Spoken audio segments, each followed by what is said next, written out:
Topic है करनाफ map. हम computer science new addition जो आया है उसमें हम चैप्टर नंबर 3 पढ़ रहे हैं, जिसमें आज हमारा लास्ट टॉपिक जो है वो हम स्टार्ट कर रहे हैं, जिसका नाम है करनाफ मैप। ठीक है, जिस तरह से हमने पीछे बुलियन फंक्शंस पढ़े हैं, बुलियन गेट्स पढ़े हैं, उसी तरह से आज हमारे पास जो है वो एक मैप है जिसका नाम करनाफ है।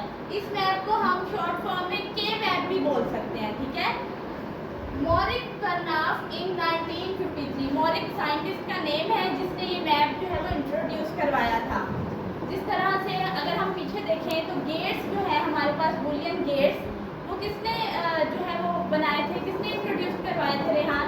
जॉर्ज बुलियन ने इन 1854 में। उसी तरह जो है आज हमारे पास करनाफ मैप है जो मॉरिस करनाफ ने इन 1853 में इंट्रोड्यूस कराए थे, बनाए थे। ठीक है, उसके बाद है टू सिंप्लीफाई बुलियन फंक्शन। अच्छा, उसने ये क्यों बनाया था करनाफ मैप?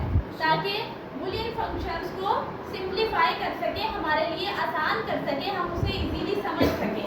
जिस तरह हम पीछे जो है वो बुलियन एक्सप्रेशंस में हम डायग्राम्स बनाते रहे हैं, उसके एक्सप्रेशंस लिखते रहे, फंक्शंस लिखते रहे हैं, ताकि हमें जो है वो उसके हम एक्सप्रेशंस क्यों लिखते थे? ताकि हमें डायग्राम इजीली समझ आ जाए। ठीक है, फिर हम डायग्राम क्यों बनाते थे? ताकि हमें जो हमने एक्सप्रेशंस लिखे हैं, मतलब ए डॉट बी इस तरह से जितने भी हमने किए थे वो सारे हमें अच्छे से समझ आ जाए और हम उसे अंडरस्टैंड कर सकें। Basically graphical representation of Boolean function. अच्छा, के मैप में हमें क्या होता है, हम इसमें डायग्राम बनाते हैं, इसमें हम जो है इस तरह ग्राफ की सूरत में हम इसको रिप्रेजेंट करते हैं, जिसको उन्होंने ग्राफिकल रिप्रेजेंटेशन बोला है इसमें बुलियन फंक्शन में। ठीक है, अच्छा, इसमें हम क्या करते हैं, रोज और कॉलम्स का टेबल बनाते हैं। ठीक है, रोज होती है हमारे पास और कॉलम्स होती हैं, जिनमें हम बाइनरी डिजिट्स का इस्तेमाल करके इसको जो है वो सिंप्लीफाई करते हैं और फाइंड करते हैं। उसके बाद इसका स्ट्रक्चर आ जाता है कि करनाफ मैप का स्ट्रक्चर किस तरह से है और क्या करते हैं हम इसमें। के मैप इज मैट्रिक्स, मतलब मैट्रिक्स फॉर्म में होता है ये।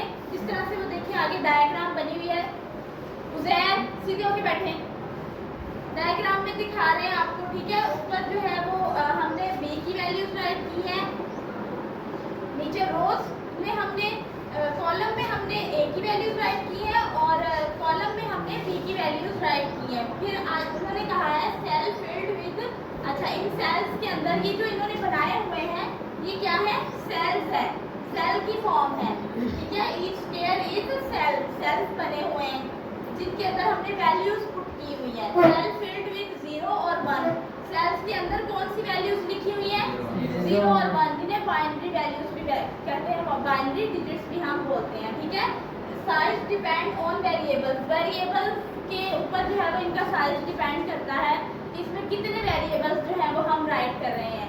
अगर तो हम जो है वो हमारे पास 2 वेरिएबल्स होंगे तो कॉलम्स भी हमारे पास 2 ही बनेंगे। अगर हमारे पास 3 वेरिएबल्स होंगे तो इसके कॉलम्स जो है वो 4 हो जाएंगे।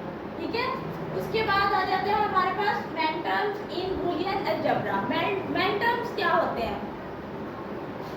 वेरिएबल राइट किया हमने, ठीक है, जिसकी वैल्यू 0 होगी ना उसके ऊपर हम जो है वो लाइन ड्रा करेंगे, जिसे हम क्या कहते हैं, मैनटर्म कहते हैं। सीधे हो जाए। ठीक है, सेल डायग्राम, मतलब इसमें ये भी सेल में जो है वो हम देख सकते हैं, जिस तरह ए के ऊपर साइन है, बी के ऊपर है, तो इनको हम मैनटर्म्स शो करेंगे। नेक्स्ट है प्रोडक्ट ऑफ 2 वैल्यूज, इसमें 2 वैल्यूज, 2 तरह प्रोडक्ट्स के अंदर जो वैल्यूज यूज होती हैं वो 2 तरह की होती हैं। कौन सी 2 वैल्यूज हैं? 0 और 1। There is always 1 minterm is 1। अच्छा, कोई ना, जितनी भी वैल्यूज हमारे पास होंगी ना उनमें एक मैनटर्म जो है वो 1 लाजमी होगा। मतलब हमारे पास सारी वैल्यूज जो है वो 0 की फॉर्म में नहीं आ सकती और सारी वैल्यूज जो है वो हमारे पास 1 की फॉर्म में नहीं आ सकती। एक हमारे पास 1 लाजमी होना चाहिए, 2 0 हो, साथ में एक 1 हो। ठीक है, इस तरह से।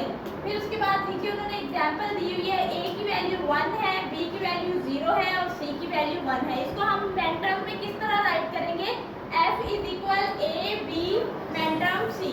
मतलब बी की वैल्यू 0 थी तो हमने उसके ऊपर मैनटर्म का साइन लगा दिया।